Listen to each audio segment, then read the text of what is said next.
Okay.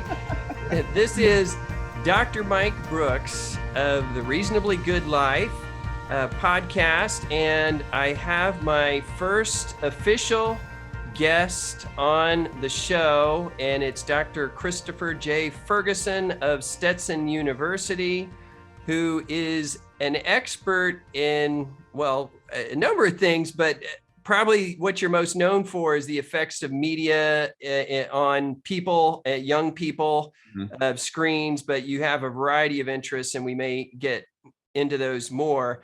But this episode, folks, for you listener out there, because I might only have one still, but Chris, we're really gonna inform this person out there, and if we're lucky, maybe a couple dozen.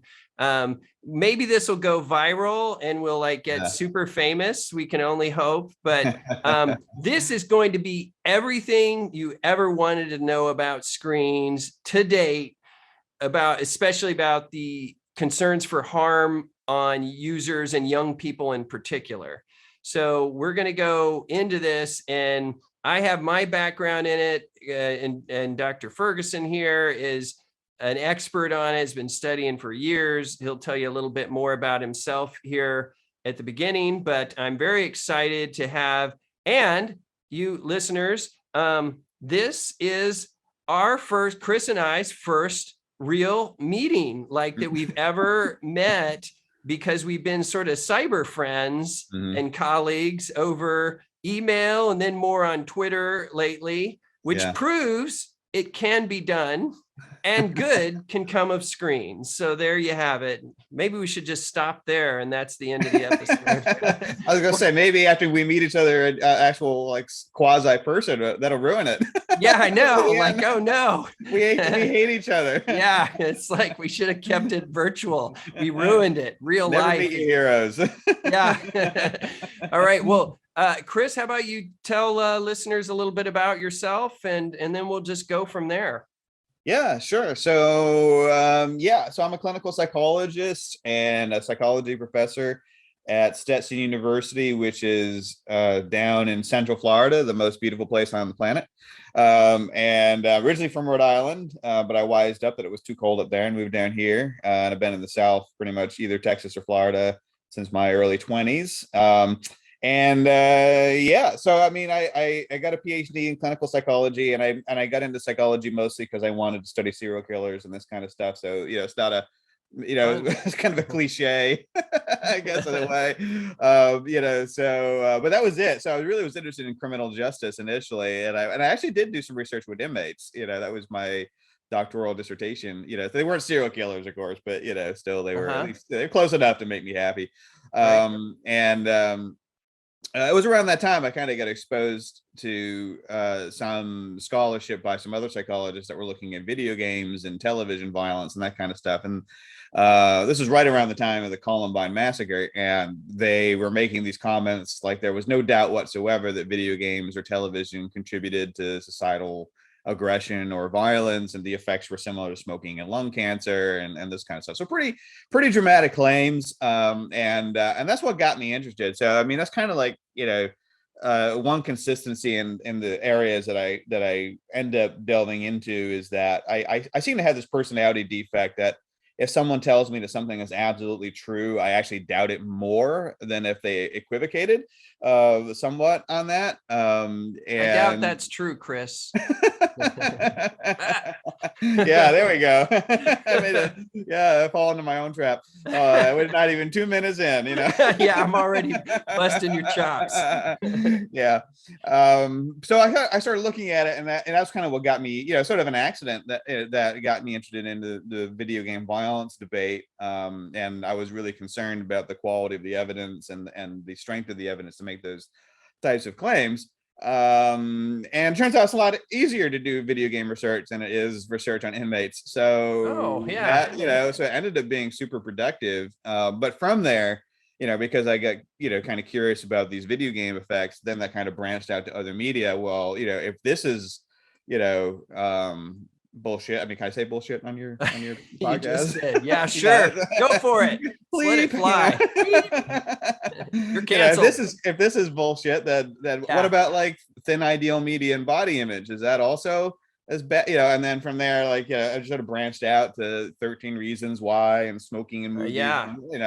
and with the exception of advertising effects, which I have found some effects for, it does appear that if we're really talking about fictional media, at least, it actually is much more difficult to find effects, particularly if you're looking with pre-registered studies or open science studies. And that's a little bit inside baseball what that means, but we can get into it if you want to. But basically more rigorous studies actually are much less likely to find evidence for these types of effects than our less rigorous studies. And that seems to be a fairly consistent thing. And and I've been interested in some other areas, like I do some stuff on like policing and race and that kind of stuff too. And I think there are some similar issues around some of that stuff with sort of like the moral grandstanding and absolute truths and shaming anyone who doubts them or whatever. So there's a kind of pattern that comes up a lot, these kind of like advocacy driven science areas that and Orcsies. You can't forget the Orcsies. So there's a controversy in Dungeons and Dragons. So there was a historical moral panic around Dungeons and Dragons around Satanism and it causing schizophrenia and suicide. That was back in the 90s. And now we're seeing a revival, but now mostly from the political left, where they're saying like playing Dungeons and Dragons with evil monsters is akin to racism and will cause problems and racism, and there's no evidence. In fact, there's evidence against it at this point. I'm not even sure. I mean, the next thing I want to do with that is they keep saying, well, orcs remind me of like either Asian people or black people. I've heard both. And I actually want to do a content analysis. So I've looked through like the different pictures of orcs, both in D&D and in the Lord of the Rings films over the years.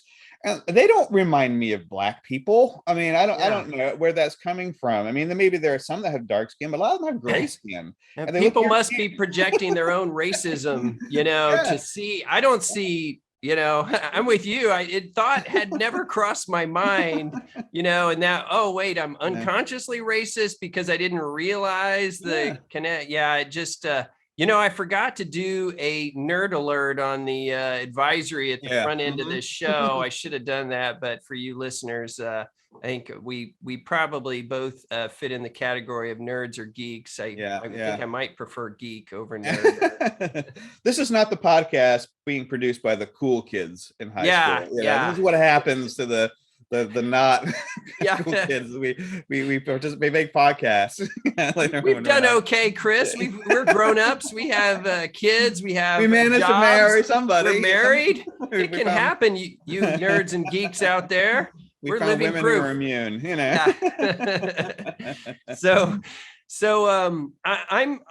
I told just a few minutes ago what I'm going to do. I'm going to play devil's advocate quite a bit here, and I present a lot still on the effects of technology. And, my background, I mean, I have some similarities with you, but I did my dissertation research on the effect of video game violence because, as we're not just researchers of video games, we're players as well. It's like the Hair Club for Men commercial. But I love video games. They had me at hello. I have many fond memories of the arcades with my friends and putting quarters on the machine. I mean, it was magical to me, like those times in my life, and then the home video game systems. And what I saw, like, I forget how I first ran across it, but it was basically researchers bashing video games, saying like playing Space Invaders made kids violent. And I was like, are you kidding me? And it was obvious from the researchers, they didn't play them. Like they were an older generation that didn't grow up playing them.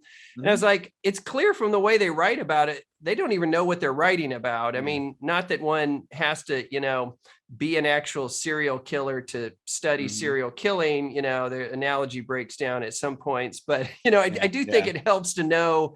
And it was like, if you ask the average video game player, they're like, what, so any rate, that led to the moral panic and stuff like that. And I guess it would be fair to say, and I'm going to push you on this a little bit, Chris, but okay, I hope I don't get canceled for saying this at all. I'm going to channel Life of Brian. Are you a wabble wowza. You know, I think you're a little bit of a rabble rouser, right? I mean, you'd admit it, wouldn't you say?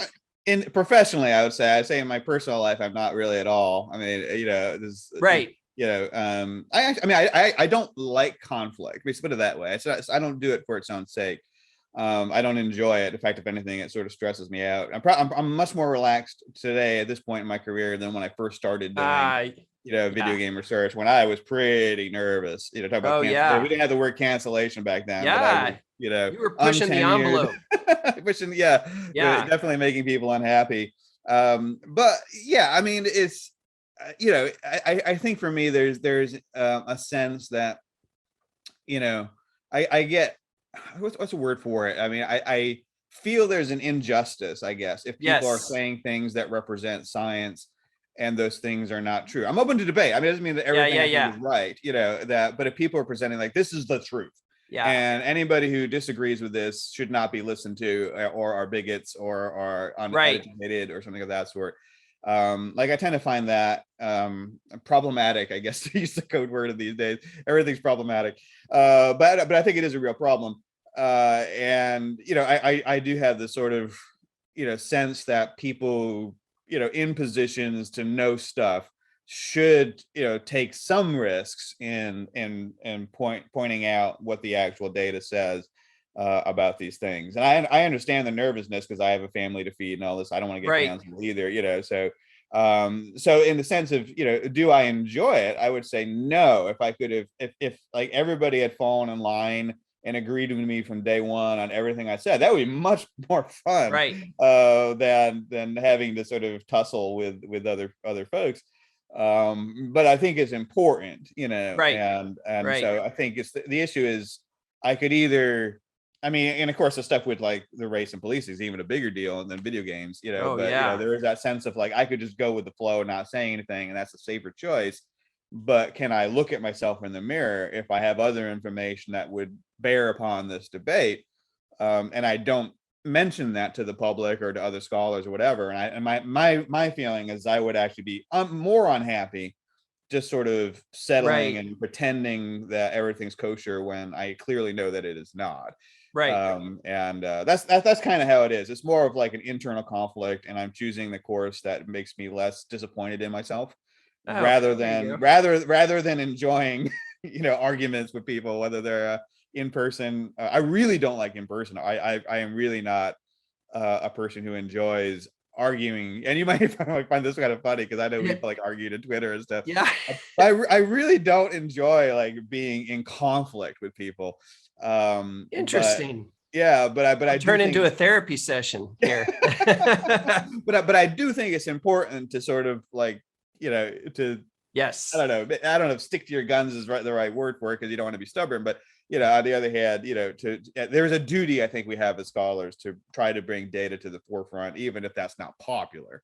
And I think that's kind of where I try to come from as much as possible, you know, recognizing my own humanity and imperfections and all that kind of stuff too. I've got an analogy for you that I'm going to bring in later, and I just thought of it like today, and about this very topic, and I'll pull it in later. But I'm going to give the common narrative here about screens, because like when we first connected, it was about the violent stuff, and I saw your work and I was like, hey, this is great. And then I pivoted from, you know, the video game violence, which early was a concern, and then I was presenting about that, and then it became tech addiction, you know, as the internet and stuff, you know, really took off. And then it became, you know, the harms of social media, and still with the addiction in there, it's even more addictive. And so I pivoted what I was doing from the violence. And then I was in private practice at this point, but I was presenting to schools, and it's like people were really responding. And I was like, well, a friend of mine, Dr. John Lasser, he'd written some books. He's a professor at Texas State University. And I'd mentioned he was a buddy of mine, went to the same program at University of Texas. And when we were running, I said, you know, if I were ever to write a book, it'd be on this topic because it's in such hot demand. And he said, well, if you did, I'll write it with you. I've written a couple. And I was like, oh, and then, you know, one thing led to another. And And in 2018, with Oxford University Press, we came out with Tech Generation, Raising Balanced Kids in a Hyper-Connected World.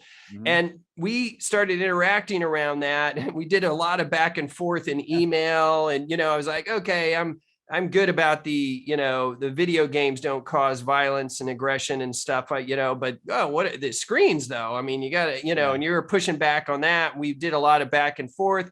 And I think, I've evolved my thinking, and there's more research now. It's just amazing how much, stuff keeps coming out, but the controversy is still there. Yeah. And so the common narrative is, okay, technology's here to stay. The social media is taken off. Everybody has smartphones now, and now kids are on them all the time, adults too. So, we got to look in our own Black Mirror. But it's pot calling kettle black here. But with screens, they're teens, they're more vulnerable.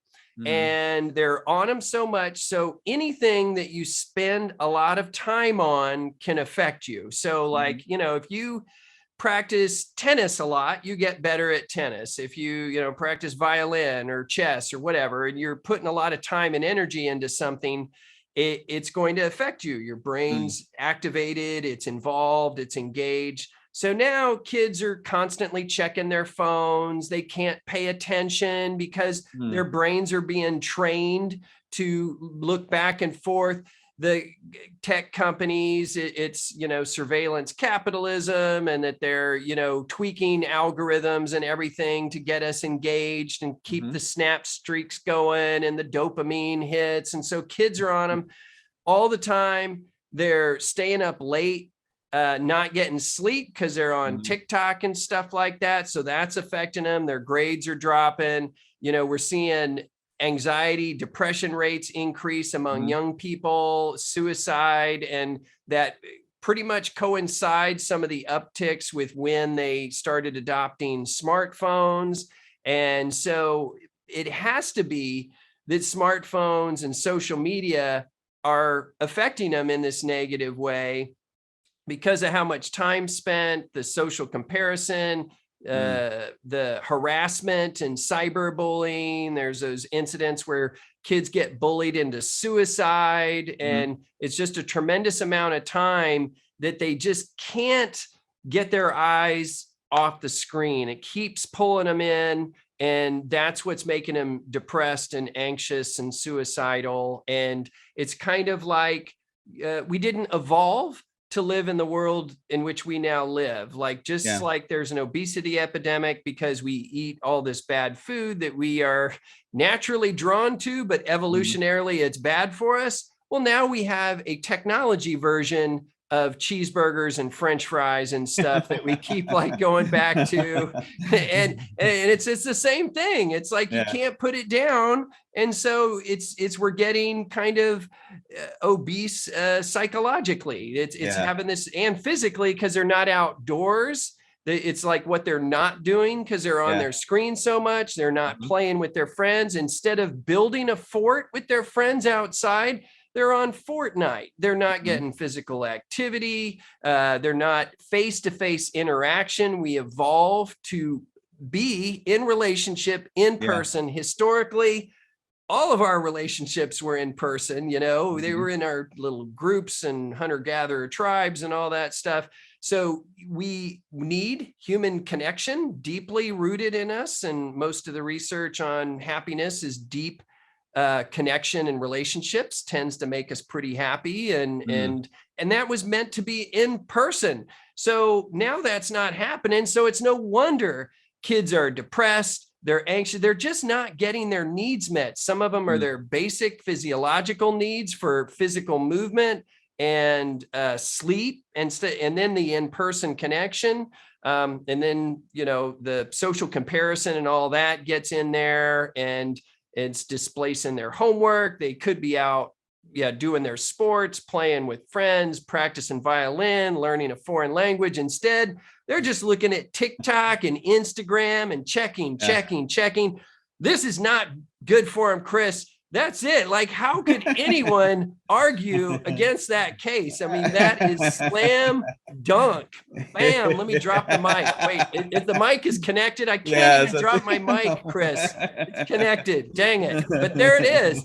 I'm going to end this episode. Thank you so much, Chris, for your participation. I just like totally slammed you and debunked all your research.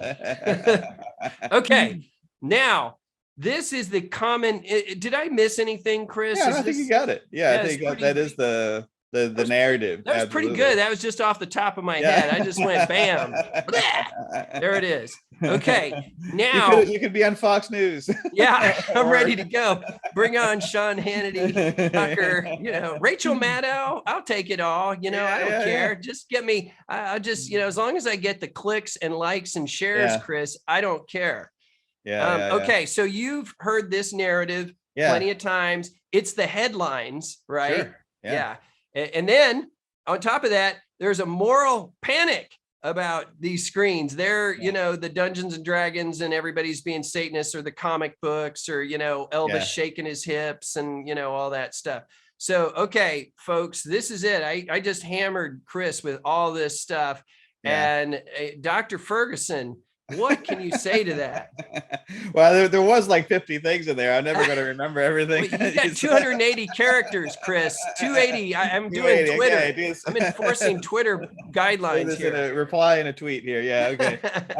Well, I mean, sure, absolutely. That is absolutely more or less what the narrative is, and I think it's important to point out as they tend to start. It's a fairly bipartisan one. I made the comment about Fox News, but I think you can find people on the right, and certainly we have today, even politicians and the Democrats who maybe for different reasons are going after big tech companies and for a variety of reasons. Now, sometimes these things sort of start on the right or will be bipartisan, and then the left lets go of them and the right holds on to them. So there tends to be a certain amount of more coding from conservatives about worrying about new technology and media and this sort of stuff. But this narrative is important to point out. This narrative has existed in some form or another for like literally 2,500 years. It's not a new narrative that suddenly emerged with social media and smartphones and this sort of stuff. I mean, you can look into Plato's dialogues and find examples of ancient Athenians. Apparently, I don't know. It's hard to tell if Plato was endorsing what they were saying, but you can see these like ancient Athenians complaining about kids in their Greek plays and hanging out with Socrates, which he got killed for. He was like the violent video games of his day, right? He got killed for making youths delinquent with his philosophy and stuff like that. So you can see the same with the regular telephone. When that came out, people panicked the same way. With radio, with television, with comic books, with Dungeons and Dragons, rock and roll, video games, and now we're just sort of repeating the same thing. And I mean, the short answer is, the data just never works out. That the actual evidence to sort of support, from the science, the idea that sort of exposure to screens, for the most part. I mean, again, there may be a few exceptions, like I said, with like advertising may have some effects on kids' eating choices and stuff like that. But, for most of these, particularly fictional media, now social media is special because it's not fictional media, but so we can kind of think of that and dissect that very specifically. But for most fictional media, we in the end just don't see that. For whatever reason, our brains just don't process it as something we should learn from, for the most part, or imitate or do anything with. So we just don't really see this kind of imitative behavior. Now, I think we probably would agree, like, everything in moderation. Of course, kids should get, an hour of exercise every day. They should, make sure they're moderating their use, or they're getting enough sleep, doing their homework, having some time with friends in real life. I don't, none of us are going to say, if your kid's using 20 hours of video games every day with 4 hours of sleep, that this is a healthy pattern necessarily. Right. But, but for the most part, in terms of like, other than those extremes, it's really hard to like point to like a hours number that's like bad. That's what every parent wants to know. Like, how many hours can I let my kid use screens up to until like this time, and then the head explodes? Is it 2 hours? Is it 3 hours? Is it whatever? We just don't really have that. I mean, as some of the work I've done with sort of screen time, we have kids that go up to like eight hours. They're more or less okay. Again, maybe most of us as parents would like our eyes would go agog, but it doesn't seem to be that, at least in and of itself, screen time is what's causing harm necessarily. And there are a couple of reactions there. I think what people think is like, if I just take screens away, my kid is going to start to intuitively do all the things that I want them to do, like go outside and look at trees and spend time on homework, and all this kind of stuff. And I don't know that that is necessarily true. I think we have a lot of like nostalgia bias, and we tend to assume kids behave much better in our age categories than they do today.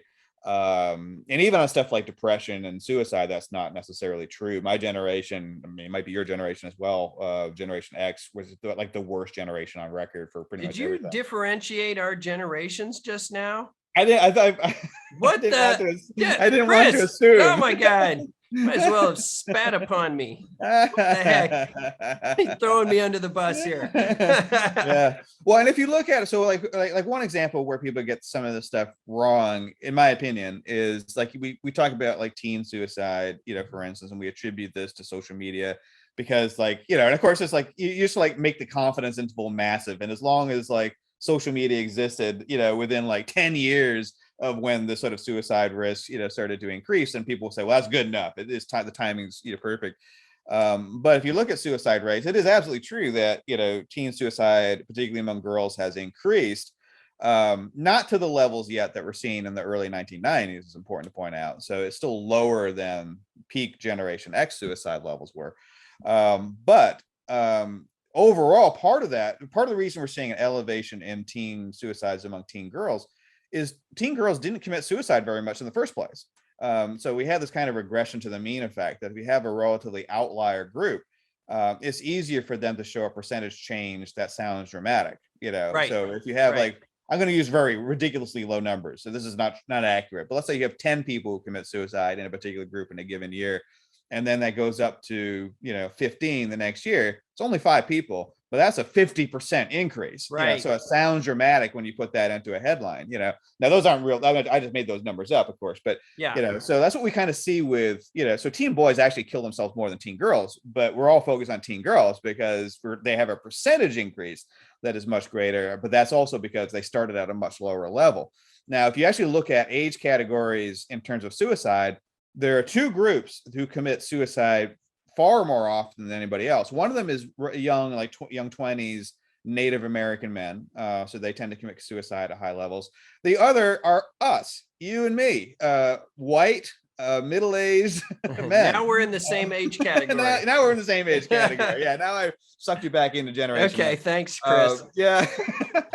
So what was happening is kind of like the blind men with the elephant kind of effect, that we have, some scholars and journalists who are sort of like, nobody cares about middle-aged white men, so that doesn't make headlines. And so people are sort of like blindly feeling around in the dark, and they feel the elephant's trunk, and that's teen suicide, and they call it a snake. They say it's social media is doing it, and they're ignoring the fact that almost all age categories, other than I believe like super elderly adults, but almost all age categories are seeing, if anything, more massive increases in suicide. And have overall much higher rates of suicide than do teenagers. And these are among age categories that are lower tech adopting. Some people like yourself and me do use social media, but we do it in much lower amounts than do teenagers. So there I think are a lot of problems with trying to, there's always problems with trying to draw, correlations between a pattern happening in society and like a thing we don't like.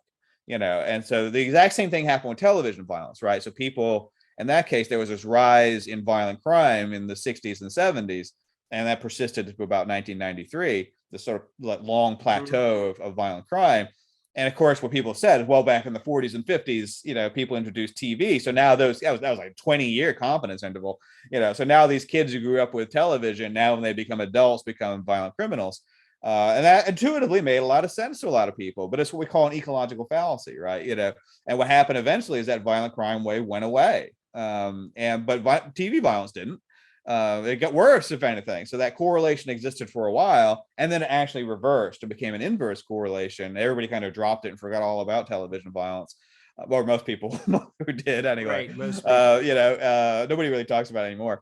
So that's kind of the danger here, I think what is likely to happen is like right now, social media use is increasing because it's got nowhere else to go. I mean, it just got, sort of created about 15 years ago.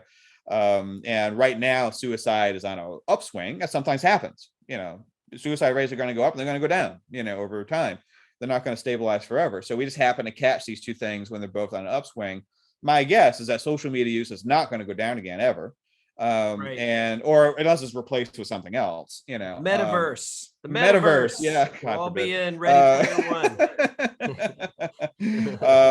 I'm getting to that point where I'm the old dude. I'm like, I give up. I'm not even going to try to follow some of the stuff anymore. But I think eventually teen suicide rates are going to go down, and then that correlation is going to go away, and I will say too is, of course, the probably the most famous voice on the other side of this is Jonathan Haidt, who I like and respect. I think he's a great guy. I think he's a great scholar. And to his credit, he's acknowledged that I think we said, was it 10 years or 20 years? I can't remember. We have a informal bet that, if suicide rates go down, but social media rates stay high, then he has to buy me a steak. And if they sort of actually do follow each other over time, then I have to buy him a steak, kind of thing. Maybe it sounds kind of macabre that we're betting a steak dinner on like teen suicide, whatever. But I will give him credit. The point of this is that he's willing to put his money where his mouth is, and say that if these correlations change over time, he's willing to admit that he was wrong about it. And of course, I'll say if they don't change, if they actually track each other over time, then maybe there's something to it. Maybe I'm the wrong one. We all have to be open to being wrong. Sometimes. So. I think, with a couple ideas here to bounce off. I mean, I think there's this need in us that we want to find simple answers to complex questions. Yeah. We're looking for the scapegoat, the smoking gun. And I think dealing with complexity and mystery and, a dynamic world that's ever changing, it can be a little overwhelming, and we want things to hang our hat on and say, this is real, this is how it works, because it creates some order out of chaos and maybe lowers our anxiety a little bit about this. Oh my God, this world is overwhelming. Say, oh my gosh, teens and the depression, anxiety is going up. Well, if we just manage the smartphones and social media, that'll cure it. And it's like, well, also to say, in there, and I think you find agreement with that kind of thing, but even if you say, okay, anxiety, depression and stuff is going up, and for the people who say it must be smartphones and social media, you can't say 100% of the increase is all because of one thing. I mean, that's way too simplified to say, well, it's increased and smartphones and social media are totally the reason, 100% of the increase. People don't talk about it that way very often, but I see that as a problem. You can't just throw, say 100% of the variance or whatever of suicide or of increase is all because of one single, right? Am I that fair to say? And of course there are other so what people are doing is kind of they're looking at there's this pattern in, say, suicides, and there's this historical event that's sort of the blossoming of social media, if you will. And the problem with that is, of course, there are other historical events happening at the same time. There's the 2008 recession that impacted a lot of working class families, and a lot of this issues are particularly concentrated in working class families. And then there was, an increase in political polarization, there have been changes in education that have been controversial, right? With some debates about critical race theory and all this kind of stuff, and the coddling of the American youth, and going back to Jonathan Haidt stuff. Right. And so there are a lot of things that are changing in society, beginning in the late 2000s, for instance, many of which we might identify as bad, perhaps, but it's hard to attribute any one of these things, to what we're seeing with youth or middle-aged adults, for that matter. What would be your pet theory on, because if we acknowledge that, I mean, one is the increase because these are harder number. Well, even increases in depression and anxiety, how much is it now more socially acceptable for a teen to say they're depressed and anxious than they were 20 years ago? Sure. Are they using the same measurements or instruments or, there's some of those things in there, but let's just say, yes, for the sake of argument, depression, anxiety, suicide rates are going up. And we're looking at, well, we do need to understand why, because that's important. Kids are suffering. We want to, as psychologists, how do we decrease suffering and improve well-being? So, we're happier and a better functioning individually and on a societal level. And we have to say, well, what's going on here? What are your best bets or pet theories of, why we're seeing some of the problems we're seeing? Yeah. I wish I had it's not social media, it's this answer, kind of a thing, which would make for better copy. But because now I'm going to waffle around a bunch of things and like do a lot of throat clearing and stuff instead. But no, I mean, I think one thing I would say that we're missing is that this is an intergenerational problem, so if we're focusing on what's wrong with teens today, well, part of it's their families. So I think, and I can even say just anecdotally, working with students, I'm seeing a lot more students who are coming, I mean, not all of them, but, but there certainly has been this sort of perceptual anecdotal uptick. And of course we have to always be wary about anecdotes. Right. And, my experiences may be weird, but whatever. But I've just been my teaching life, I'm seeing a lot of students who are now coming and saying that they have like family crises that are affecting their mental health, family who are sick, family who are in prison, or they've been kicked out of their house, or all kinds of stuff. Like, holy crap! I mean, I don't remember this being. Maybe students are just more forthcoming than they were in the past. That could be possible, But I certainly am hearing a lot of students who have, these are young adults, but they have these family crises that seem pretty significant, and again, it might be 5%, 10%. I'm not saying it's like every student is experiencing this, but it's more than certainly what I was hearing in past years. So I do think we have to kind of look at this as an intergenerational thing. I think the mistake we're making right now is thinking of it as a teen thing, and somehow we're just going to like fix teens and it's all going to go away, and it's clearly not.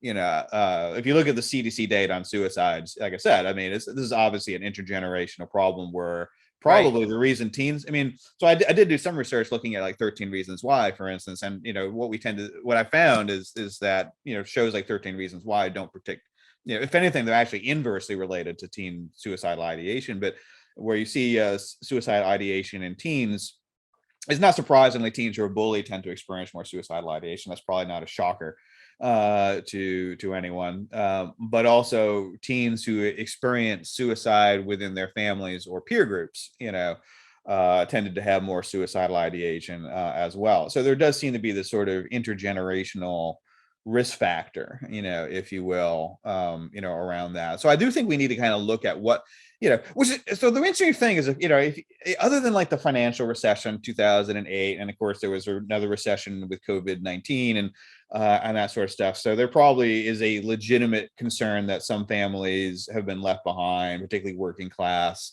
families have been left behind by a lot of the globalization and that sort of stuff. And that's probably one factor. But other than that, you kind of look at like on most indices, we're living in like the best time. If you're going to be a human being, like picking the 21st century United States is like the golden time to live in all of human history on almost any index, whether it's violence, economics, poverty, racism, anything else. If you're, no matter what ethnicity, gender, sexism, if you were, a trans Black woman, for instance, picking the United States or Denmark or France in the 21st century is your best bet. That's not to say everything is a utopia, that we don't have problems, that there isn't still some racism, some sexism, some transphobia. Absolutely, we still have challenges, but this is like the time to pick, and the place to be, as opposed to like I don't know, 15th century Persia or something like that, or any place else in the world, or Europe for that matter. But if you look around, everybody's upset, which is fascinating in some respects, right? People are so angry at each other and they think the world is terrible. And that I think is what we need to look at. And a lot of this started happening really not around 2009 with social media. It was 2014. We see in a lot of indices like race relations, for instance, and depression and suicide, and things like that, the opioid epidemic, all these things just started to tank around 2014, where there's this sort of general social malaise that begins, around then. And you see all this anger. Everybody's just so angry. Everything becomes politicized, I mean, the one thing has been, I don't want to say the Ukraine war is nice. It isn't, obviously, but the one thing that was sort of positive to come out of this is to see this kind of like, for a moment, polarization has gone away. Both Republicans and Democrats agree that Russia is, the aggressor and should be stopped in some respect or another, maybe not to the point of nuclear war, but Let's hope not. Finally there's something everybody kind of agrees on. That's kind of nice to see, because COVID-19 didn't do it, and that was a disappointment. And so this inability for people to, and people are I think it is the loudest voices, and this may be one thing that really is an issue with social media. There are some aspects of social media I don't like and that I am concerned about, but one thing that maybe is driving this is that these like really bad voices on the right and on the left are just getting amplified, not just through social media. It's also, I think, in news media, including Fox News and CNN and other places. But these really radical voices, the extreme right, the extreme left, are really getting amplified, and that's all we see. So we sort of assume that everybody who's on the left looks like AOC or somebody like that, and everybody on the right looks like Trump or something of that sort. And that may be making us, just all of us, sort of upset about, like, wow, the world is just nuts. Basically, if these are the choices that I have to work with, then what the hell happened? So I'm with you on that, and and then it makes me think, but like, how are we seeing all this? It's on social media, it's on our phones, the constant news feeds, the constant like clips taken out of context that make a politician look totally out of touch and stupid and all that, and the outrage trends and all that stuff. And it's like, well, isn't that a screen harm, that if polarization's being amplified by these loud voices, by outrage, that's the megaphone is our screens, and all these people that they're fighting for the attention, the likes, and how do they win is like being more outrageous, being louder, being more like, it's hard to be like proselytize moderation and reasonableness, like no one marches on Washington saying, let's all be calm and reasonable and nice to one another. And no one does that. It's all like, you suck, we're right. And those voices, and it drives me nuts, this like moderate middle, like that's why I started this podcast. I'm like tired of the hate. I'm tired of the vitriol, and I don't want to be part of it. I want to be part of the solution, not part of the problem. And I see it playing out. And I think, though, isn't that though a screen harm or a legitimate? And then not to mention the lies, the conspiracy theories, the January 6th on Washington, like, I don't know that would have happened if we didn't have all the screens to organize, social media, and people were doing all that and organize, we're going to bring this and we're going to take, isn't that a screen harm? Yeah, that's a good question. And of course, the answer is it's complicated, right? I like your about the, like, nobody goes to Washington with a placard that says, we demand change, and we're willing to reasonably compromise with our adversaries. I know. Well, we probably need more of that. That would be awesome. I mean, this is a nuanced sort of issue. It's probably, once again, I think, the caveat I would say is probably not as simple as people go on social media to become radicals, so we don't have evidence for that. And again, we have to put this into a historical perspective that, in fact, this is itself nothing. I mean, social media is new, of course, but this sort of using communication streams to incense people is not a new thing, Right. So we saw this, even today. It's not just social media; it's news media, newspapers. All these things are, and newspapers have been a problem in the past as well. Most of us now have come out of this period of the 70s and 80s when there was this fairness doctrine that really kind of like, and there were like 3 networks, and like, you had your local paper or whatever, and there was this. It kind of like forced everybody into the middle because you had to appeal. Those were the good old days, audience. Chris. The good old days. So we're sort of used to that, but that was not historically normal, So if you look at like journalism in the early 20th century, it was terrible. Or journalism in the 18th or 19th century, it was really, really aggressive.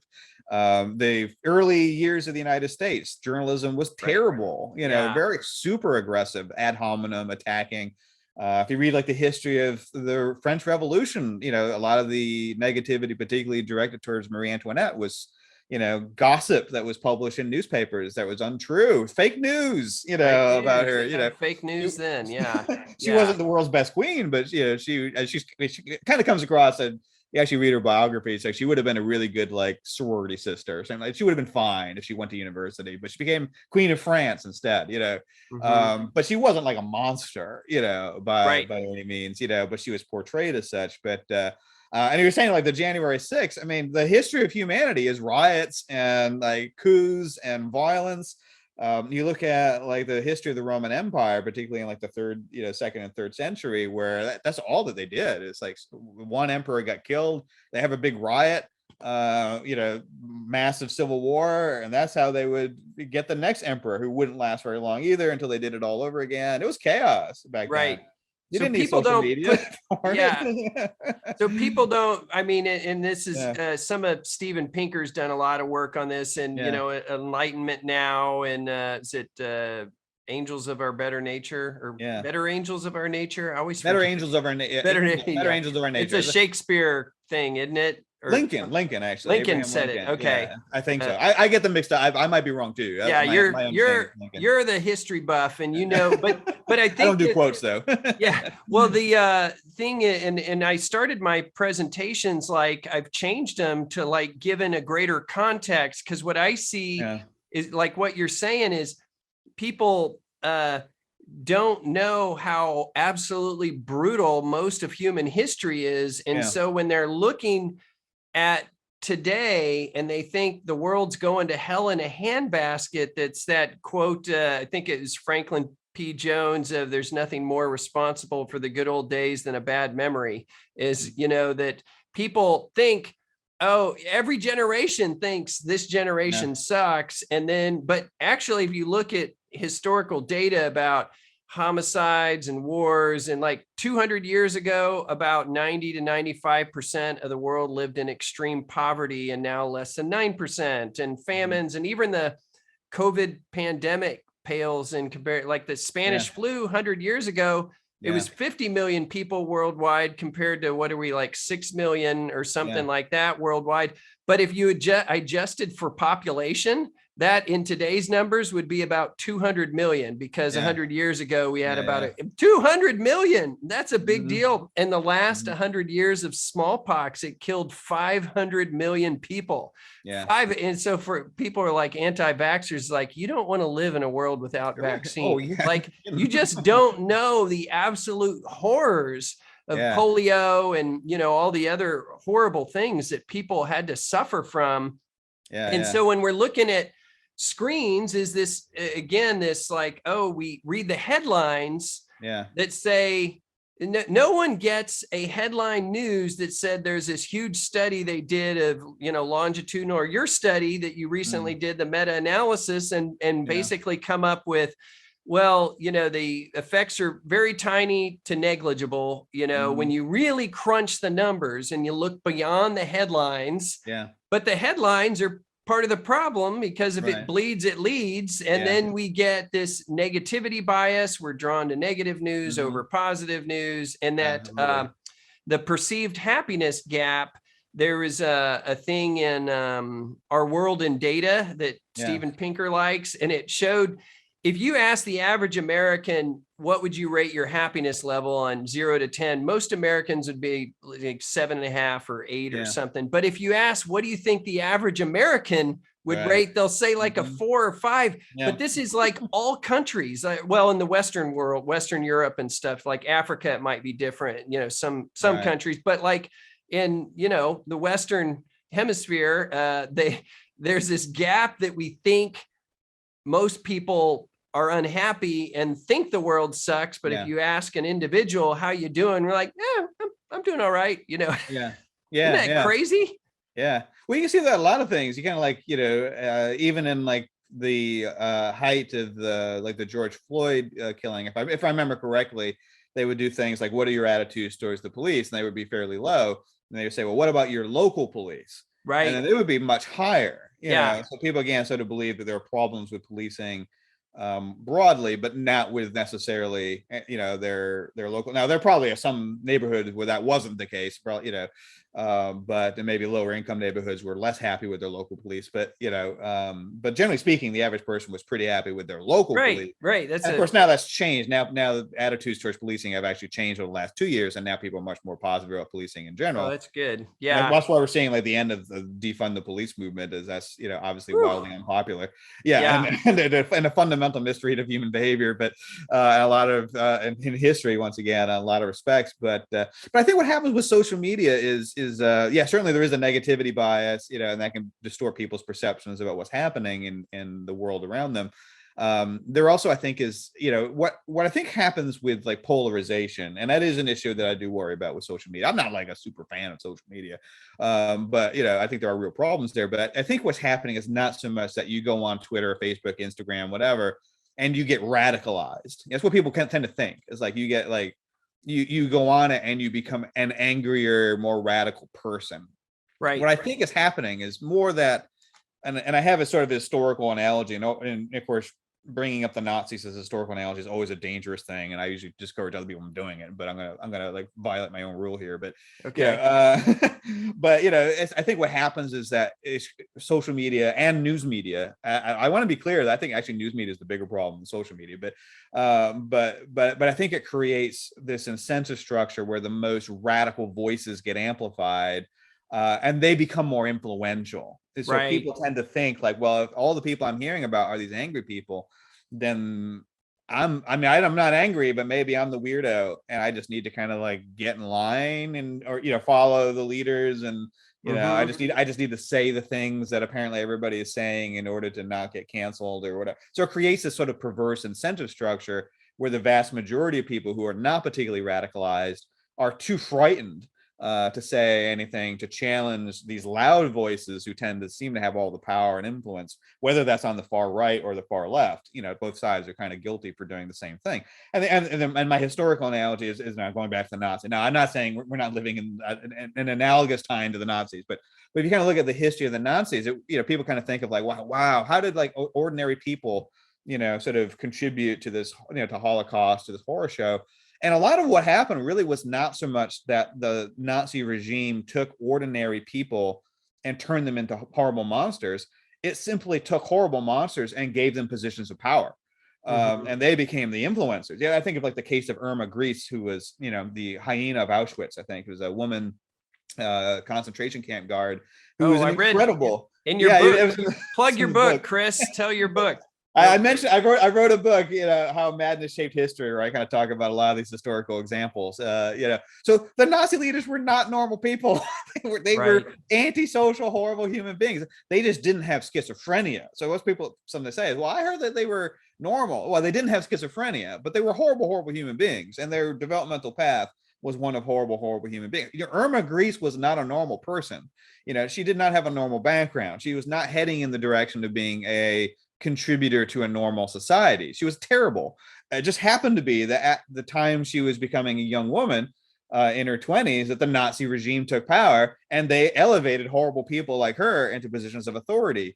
If the Weimar Republic had managed to not make Hitler chancellor and continued on in its still quasi-authoritarian state, but not Nazism at least, then she just would have been a transient, unsuccessful, horrible person. She just would not have been, so it wasn't that Nazism changed people into horrible monsters for the most part, but it elevated horrible monsters to positions of authority, and then scared the crap out of everybody else, who were afraid to say anything or challenge anything because they had families to feed and they didn't want to die, and so on and so forth. So I think there are some analogies, obviously like 5% equivalents to what sometimes is happening through both news media and social media, that both sides are saying, like, I've had this experience, which was really stupid, going back maybe a couple of years ago, when I posted something on Twitter, really dumb, don't do this, and I said something like, I see fair points on both sides of the abortion debate. Stupid thing to say, because I became simultaneously a baby killer and a Oh misogynist. yeah. You know, Jeez. and How dare you? you're not allowed to, and that's what happens is, you have to align yourself with one camp or another one. Yeah. So that you have someone defending you. But the other side is going to think you're a horrible monster, of course. But if you sort of try to take this even path and say, well, I understand, you got stuff like, this isn't your philosophical exercise. People are dying. And then, of course, the people they're concerned about are different people. It's either the babies or, the women, right. that are having, so it really just become this like catastrophizing, personalizing sort of experience when, I think having the philosophical discussion of what like a human life is actually is kind of central to the whole debate, but whatever, what do I know?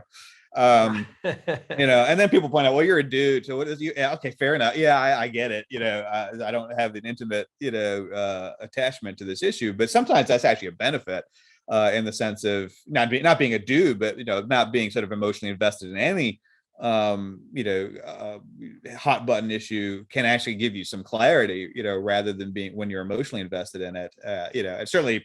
I'm not saying, but that's only men can debate abortion. No, not at all. Of course not. That would be obviously pretty bad and sexist. But but we do want to be able to have the sort of dispassionate, cognitive, database discussion of these issues, rather than whatever the hell it is that we're doing now. Just getting us anyway. You can't. You have to pick a side or pick a. I've had with friends who are further left than I do. I notice, like, if I say something conciliatory to the other side, I get pounced on, I'm like, ugh, and I'm just like, with like, even with the abortion, like to me, and I'm not going to pick a side, but it's just like, it's complicated. And for some of these value laden things, there's no right answer, they're not in a mathematic way, it's like, well, if you believe that life begins at conception, I totally get why you're against abortion. I mean, I get it. I could say, and in fact, I don't think that person's wrong. They just have a different value set. And, someone, well, no, it doesn't begin at conception. So therefore it's not okay. Well, I can kind of see, but it's like some of these, the nuance and, discussion and it's like, no, can't we just agree that life's pretty complicated? And, there's a lot of things we don't know. And so it gets me frustrated when people argue so emphatically, so rigidly. And, that's one of my things is about being flexible, that we should always be willing to change our mind based on new information and new data. And I think we get too attached to our tribal views, to us being right and the other person being wrong. And it's like, we gotta get over ourselves or something, like, I'm not sure what needs to be done, but I'm concerned that, in the kind of infrastructure to this toxic soup we're in, like it's there. I don't see an easy way out of it. Like, the incentive structure for Facebook and, Twitter, whatever, outrage trends, and you get more clicks, eyeballs, shares, and it monetizes it, whatever. And it's like, well, if Facebook makes money off of it or whatever, I can see why they're not going to just like change the algorithm or whatever. And YouTube, it's like, well, you got to get the money coming and you got investors and stockholders. And it's like, well, of course, they're going to use algorithms to try to get you to click on the next thing. And, and if outrage trends, like, well, what are we going to have, a transformation of consciousness and just wake up one morning and go, I just don't want to buy into this system anymore. It's like, well, that ain't going to happen. So I don't know. I am concerned about the increased polarization, and we could, might even be a conversation for another time, but here, I'm going to channel my inner Chris and you tell me if I'm right. Cause I think I know you well enough now where at first I don't think I got you and I'd sort of react to things you said. And now I sort of get you better. So I think I can, I got to practice what I preach of like being flexible and moderate and reasonable. This is the Reasonably Good podcast. So, Reasonably Good Life. So I've got to practice what I preach. But to the polarization concern, things are getting more polarized in the last, historically, yes, we had problems, but, in the last couple decades, we've seen an increase. I've read a lot of books on this because I'm concerned about it.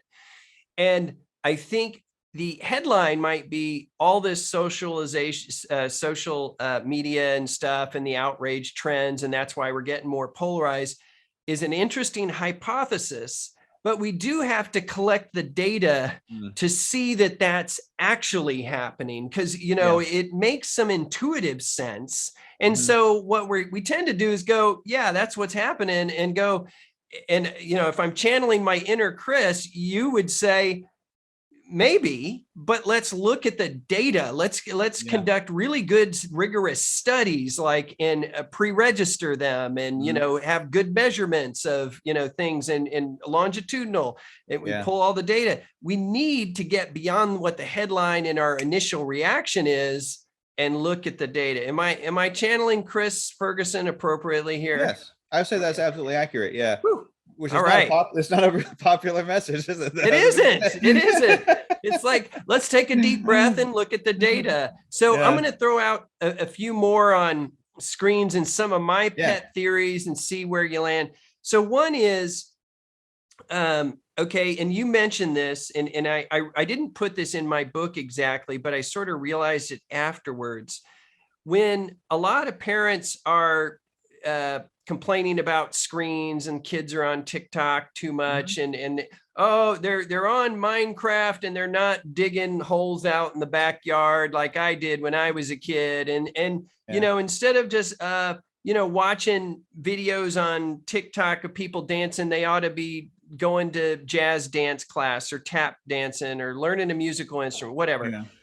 That's not the same as TikTok's harmful.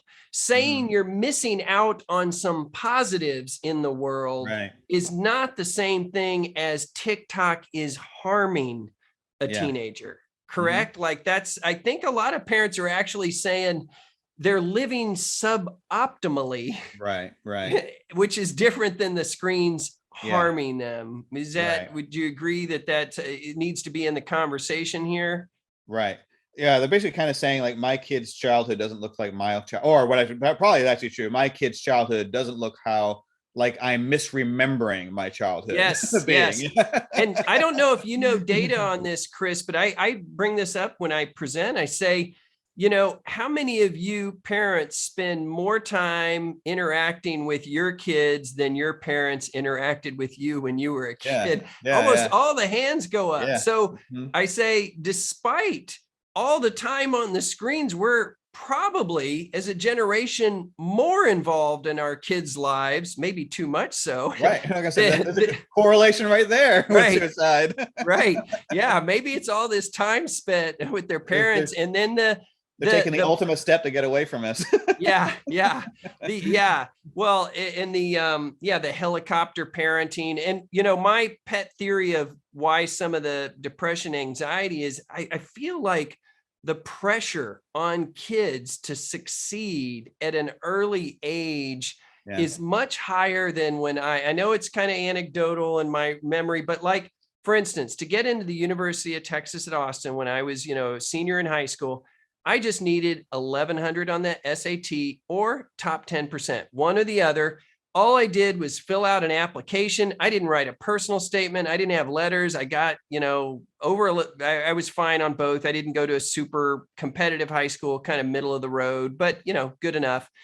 And I'm in. It was easy peasy, done. Now at UT, you have to be in the top 6% of your class. And now, because that's like a 4-point something GPA. You can't have one semester of B's. Not only that, you need to take a certain number of AP classes and get A's in order to make top 6%. And there's no auto in with an SAT or ACT score. So if you say, I want to go to X, Y, or Z university, it's like, you got to hit it out of the park, a lot more. And I don't know how to exactly quantify or measure that, but I feel it's much more competitive. So these kids are obsessing over, I got to take 6 AP classes. I got to get, they're not just doing A, B, C. They're doing, the difference between a 94 and a 97. So now it's turning all these kids into perfectionists. And I get it. There's the stress of like, oh no, I'm not going to get into the university. I had a B in a class. I'm out. I can't make it. Oh man, that's tough. Yeah. But it's Instagram that's making our kids neurotic. Yeah. And TikTok, I just had a teen the other day. She was like, said, well, more on TikTok. And I asked her, because I like to talk to the kids, like boots on the ground. And I know it's anecdotal and qualitative, but it's like, said, well, it's one of those things like, how much do you think, she's on TikTok a lot, is how much do you think it affects you? She said, I'm pretty good at like not looking at all that, but a lot of people do. And I asked, what do you think the average happiness level at your high school is from 0 to 10? And she said, probably about a 6. And I asked her about, what about social media? And she said, well, more the girls than the boys. And I was like, do you think it affects people's? And she said, I think some people, she thought it really did, because they're looking at, it's the upward social comparison of all the glamorous. And so one of the things I tell parents is like, well, if you aggregate, and here's another one, I want to get your feedback. It's kind of a pet theory. When you aggregate the data and say, what's the overall effect of screens, you might crunch the numbers and say, not much, if there is an effect, it's very tiny and stuff like that. But you might say for an individual, when a parent says, my daughter, she was pretty happy, she was getting good grades, and she, then I let her on Instagram, and she was always a little self-conscious, and she started, doing a lot of selfies. She started obsessive and like, really dolling her face up and really worried about her likes and all that. And then she started feeling, it seemed like more depressed, and it was obsessive. For that individual, you might say screens did have a more negative effect on that individual. And you can't conflate what parents react to is when they have anecdotal information that contradicts the general narrative. They think the general narrative, you're saying you are wrong about what you experienced and saw there. And I'm saying it can be both. And the general truth is this. However, within the huge data set, you will have some kids that sort of come out ahead with their screen use. They develop new friendships, a new hobby, they're meeting people, they're doing stuff, they're feeling productive, all that.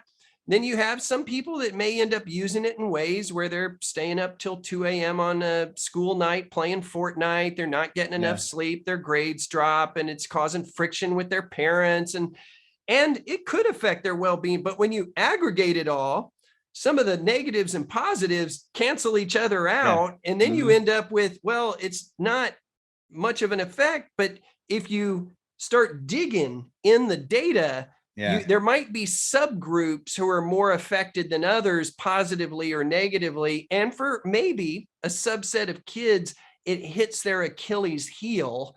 So for let's say a subset of girls who are very concerned about appearance and prone to depression and prone to, examine themselves a lot and be self-critical, they get on Instagram. Indeed, that subgroup might be more negatively affected by Instagram use than the wider population of girls. Or what are your thoughts there? I mean, are you in general agreement with that kind of thinking?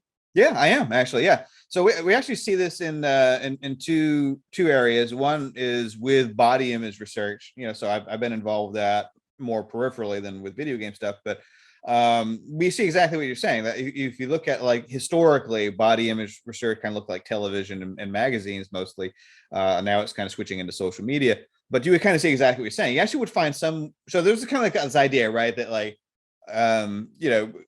girls or young women would be exposed to these images and they all would develop anorexia, that kind of stuff. First off, there's no studies that even look at anorexia. It's all body dissatisfaction. So that's already a problem. But what you see is exactly that. You actually would find a cohort of young girls or women who would be exposed to pretty actresses or models, whatever, and their body image would improve, which is fascinating. they would think of themselves as prettier than the models. Wow. They're engaging in this. They say like, wow, I actually look better than Jennifer Aniston, this kind of thing. And so, but on the other hand, you would see also a cohort that had a negative reaction. Small. It wasn't, none of these effects were huge. That's the other thing I have to keep in mind. These were all small effects, even for the people that had influence. So what you had is also another cohort of girls or women, young women, who already were either neurotic or literally like big five personality trait neurotic, or have pre-existing body dissatisfaction issue, and they would be exposed to these models and they would feel worse. So what's probably is happening is they already have body dissatisfaction, and the media is reminding them of their body dissatisfaction. So it's not causing it necessarily, it's simply temporarily making them feel a little bit worse. So that's a kind of a nuance, and an issue that is lost in a lot of the debate about body dissatisfaction. And we see this also, and it never gets much airplay, but there actually has been some stuff on social media that finds more or less what you're saying is that it's really not time spent on social media. I've really tried to get Jonathan Haidt and particularly interested in this, and hopefully he'll perk up some interest in this area. But I think it's really not so much time spent on social media that has a sort of negative impact, but what you do when you spend time on social media is more important. So there have been studies, for instance, that suggest that if you do what probably most of us Gen Xers do, which is go on Facebook and post pictures of our pretty wives and our good well-behaved kids, and look, I got a PhD in psychology, isn't that so cool? You thought I would amount to nothing, that kind of stuff. That and look, I still at 50 I have hair that's my own, and this sort of stuff. How many of you can say this? Whatever. That even though it's sort of like maybe noxious, like obnoxious maybe, it actually associated with positive mental health, going on, sort of like positive self-representation, is associated with positive outcomes. We like bragging about yourself, maybe a little arrogant, but people get a jolt out of it.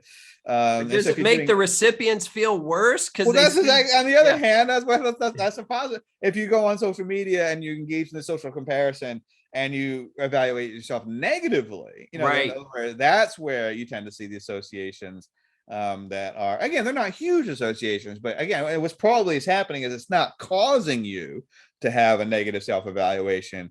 It's reminding you already have a negative self-evaluation, and your peers who are doing better than you are is sort of rubbing it in. But you wouldn't feel that if you had a reasonable, and most of us don't achieve all of our goals, but I consider myself fortunate. I married a beautiful woman. I have a kid, we're able to live comfortably. I have a job that's pretty cool, and this kind of stuff. I didn't get to be a rock star, which would have been super cool, but actually probably would have been a disaster. But so not everything worked, but most stuff worked out pretty good. But if that didn't happen, if you're unmarried, you're divorced, your kid is in prison, you're addicted to meth, and you're on Facebook, and you see like your peers, it's not a stunner that your life didn't turn out, you're not, oh my God, this was a possibility. It's not a remarkable insight, but it is reminding you that things didn't work out for you maybe the way that you had hoped for, and that can be negative.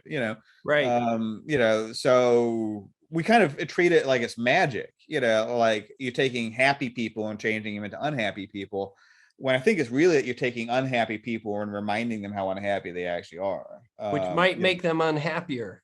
Yes, absolutely. Yeah, that's not a dismissal of their concern. Right. And I think even when you look at, there are all these debates about like teen girls and like gender dysphoria, or there was a recently thing on like tics, or other, or suicide or things like that. I mean, I think what's happening for a lot of these things is you're taking a pre-existing group of not only girls, but perhaps more heavily girls, who have a real mental health condition like borderline personality disorder, or perhaps in some cases an autism spectrum disorder. And they've always had this tendency to sort of glom on to trendy like mental health diagnoses, like multiple personality disorder in the past, bipolar disorder in the 90s. Now, maybe in some cases, it may be gender dysphoria, or this tic thing that came up in the last few months. They were basically imitating Tourette syndrome. and with verbal tics and that kind of stuff. But I think what's happening is you're not like creating these like mental health problems. There are a group of people that already have mental health problems, right? And they're borderline, which means they tend to be attention seeking. They tend to have problems with identity. Or they're, in some cases, they're high functioning autistic who may already, their sense of gender identity doesn't quite work the way most of ours does. And their way of solving it is, they hear about, in some cases on social media, they hear about, trans issues or whatever. And they kind of identify with that. And they really do need some sort of help or treatment, to maximize their life potential. But what they think they've got, or in some cases what they're pretending to have purposely, isn't really the diagnosis, and it really isn't a problem that was caused by social media. They always had borderline personality disorder, and that's a largely genetic condition. Right. Environment can make it worse, but so they were always going to have some problem. It's just that social media is now saying like tics are the thing this week, Right. to get attention. But it would have been multiple personality disorder before there ever was social media. They got that just from reading the news or watching television. So I think again there are some nuances around some of the stuff that we have to be careful of. Now, and to be clear, that doesn't mean there aren't some real individuals that really do have I do believe there are, like, I suppose, for lack of a better way of putting it, there are legitimate trans individuals, or legitimate people who have Tourette syndrome. There may even be legitimate people that have multiple personality disorder, although that was a bit more controversial. But there certainly are people that really have bipolar disorder. So there really are people with these conditions. Right. But there are also people who probably have something like borderline personality, or perhaps a high functioning autism spectrum disorder, that are trying to figure out their sense of identity, and they may glom onto one of these things as saying, well, maybe this explains my problems, or at least maybe I can get some attention, which is really the thing that I want. Right. So again, I think blaming social media for that is, I get why people do it, but I don't think that's really the solution to these people's problems. And it's not changing someone who is a otherwise, healthy teenage girl into, any of these, conditions or anything of that sort. Right. It's really a stagnant population is just moving from one, pseudo diagnosis to another one. Right. So, it gets into that, correlation doesn't equal causation, that you might have, people who are prone to depression or anxiety. Let's say depression is one of the things your world shrinks and you pull inward and you disengage from activities and doing things that you used to find pleasurable and enjoyable. Well, of course, when you pull inward, what are you going to do? These days you're going to be on the phone more. Yeah. And so it's like the symptom of it, but it can, to me, sort of perpetuate it, because then they're not doing the very things that might help them out of the depression. They're just, keeping their mind occupied enough so they don't have to think of the real things that are troubling them. And so the parent might, my depressed, they're on the phone a lot, that must be why. It's like, well, maybe they're using their phone to keep away their depression, and because it can be so engaging, they don't have to think about some of their real problems. It can be a distraction from, looking inward, or experience avoidance, they call it. And then, well, they're not going to see their friends in person. They're not going for hikes around the, in the neighborhood, or walks around the block and stuff. So then I've yet to meet, I get a lot of referrals for screen, issues and screen addiction. And I say, and honestly, I've yet to meet someone where once I, look at it, it's like, oh, that's the least of their problems. They have all sorts of other stuff going on where, it's clear they've got worries and stresses, and they're just trying to, they distract themselves a bit, but it's not that the screen caused it. And then the other one I wanted to mention to see your thoughts on is, the short-term versus long-term. Is there some of those, and we've all anecdotally had those experiences where we're with a friend or our partner, and they're on the phone and we're trying to talk to them, and they're flipping through and they're like, oh, what'd you say? And you get irritated, you get frustrated. I think there's those, research that just the presence of a cell phone on the table can, reduce the quality of the social interaction and stuff. And especially if they're looking at it a lot. I know my my wife had one where she saw a friend the first time in a while, and her friend had been traveling, and she was asking how things were, and her friend was on the phone the whole time, that they had, and she found it very frustrating. And then she was asking her friend about her trips, and her friend was like, well, why aren't you just looking at it on Instagram? And my wife was like, well, I wanted to talk to you about it, and we've all had those. Now, if we were to measure their happiness in the moment, like my wife's might have taken a dip, and I've had those, and I've also done it to other people where I've been on the phone. I've been where I'm playing a video game and my kids or wife are trying to call, and I'm like, I'm in a level, I gotta finish this fight with the boss, and they're like, you've been on that thing, I need you, just give me a minute, come on. And and it's like, oh, now I'm pissing them off. So in that moment, their experience is they are frustrated with me, they're frustrated, and they see that the screen is related to that frustration. Like the way I'm using the screen is upsetting them. Now that can be true, but then if we, in the whole of the relationship, that kind of comes out in the wash, like we can have like a little argument with our spouse or partner about anything, get frustrated with our kids, but our love for him doesn't change, and I think we can't cross the streams there and say that a momentary frustration experience with screens means that the whole relationship in its entirety is, demoted or degraded. Would you kind of agree like that's, one of those things that we're seeing?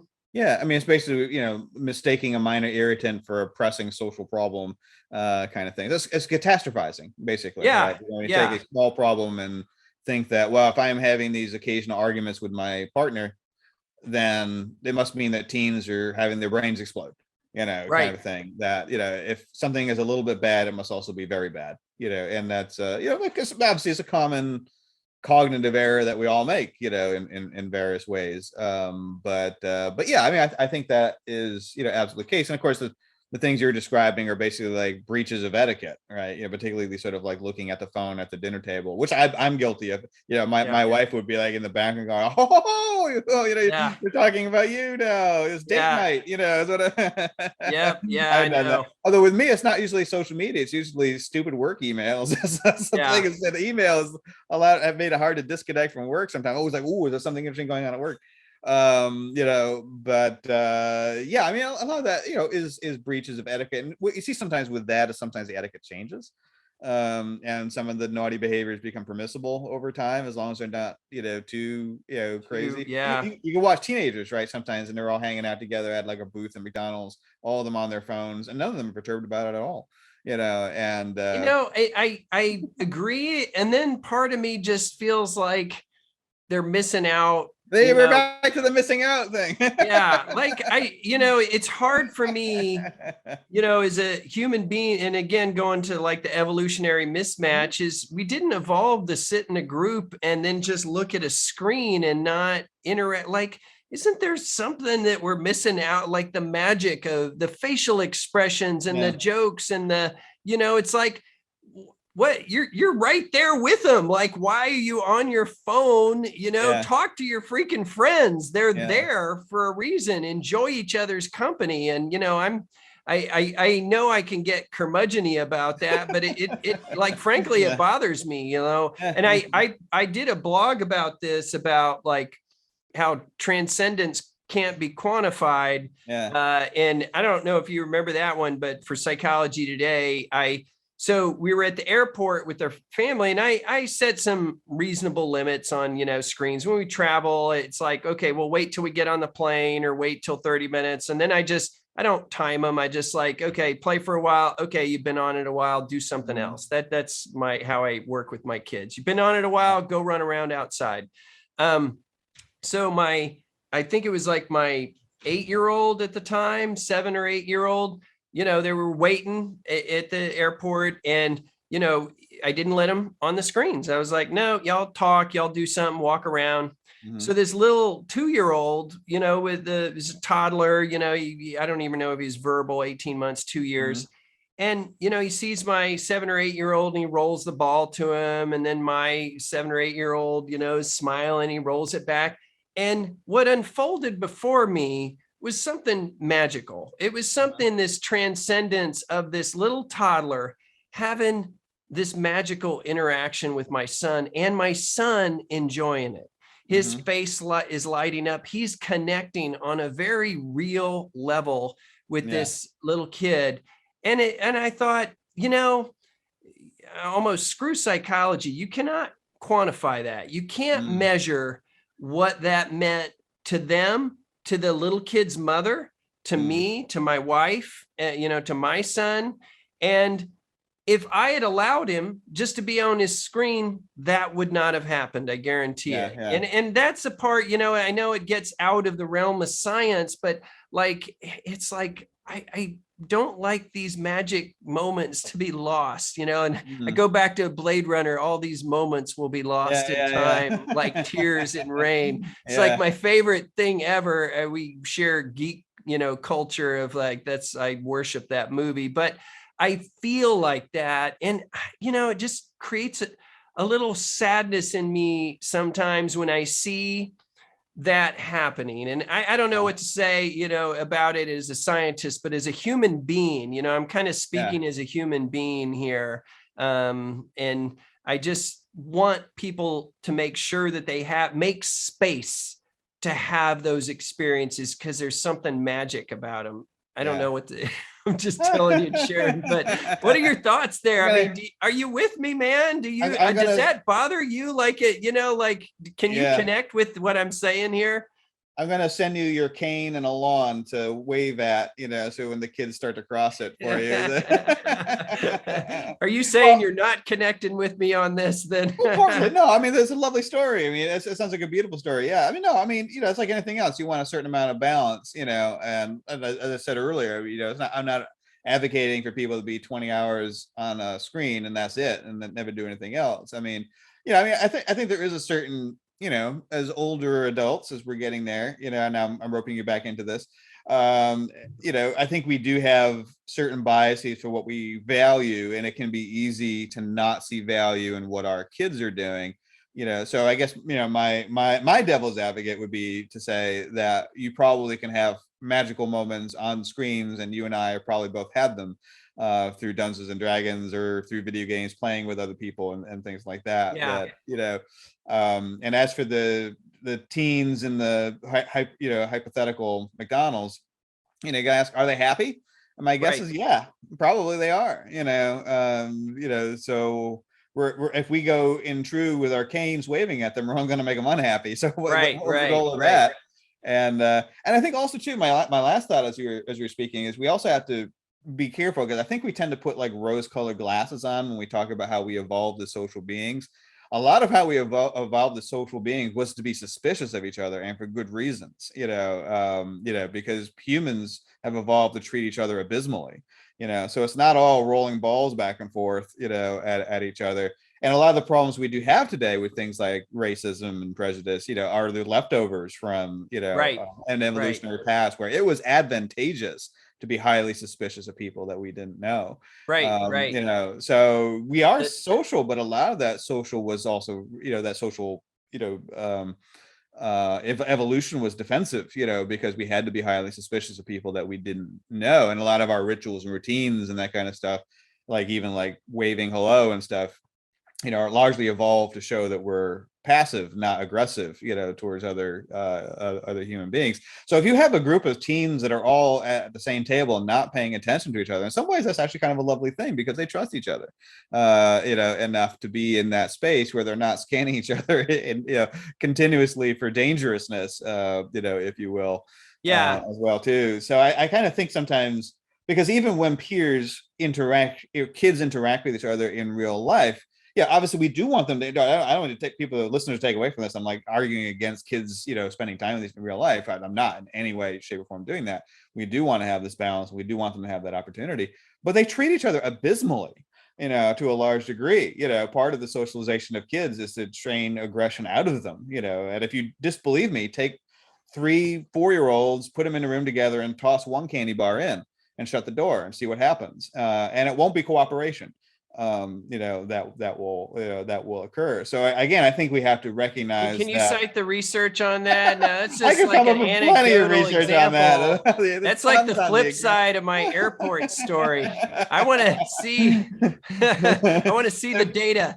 Yeah, but it's not. I mean, it's an important point just to think about. Like, we tend to have this like rosy view of childhood that like we all like held hands and danced around the maypole together, and it was all cooperation and sports and and a pleasant fun time. Right. We forget all a the lot bullying, of it was Lord of the Flies. Yeah, a lot of it was Lord of the Flies. Yeah, I mean, and that's true. And Yeah. This has been The Reasonably Good Life. I've been your host, Dr. Mike Brooks. This was part 1 of a 2-part episode. It was so long and full of great content that we had to break it up into 2 parts. It's my interview with Dr. Christopher Ferguson. I hope you enjoyed the first part. So if you did, please stay tuned and catch the next episode where we continue our discussion on this important topic of how screens are affecting young people. Be curious, be flexible, be kind, and for goodness sakes, be reasonable. See you next time.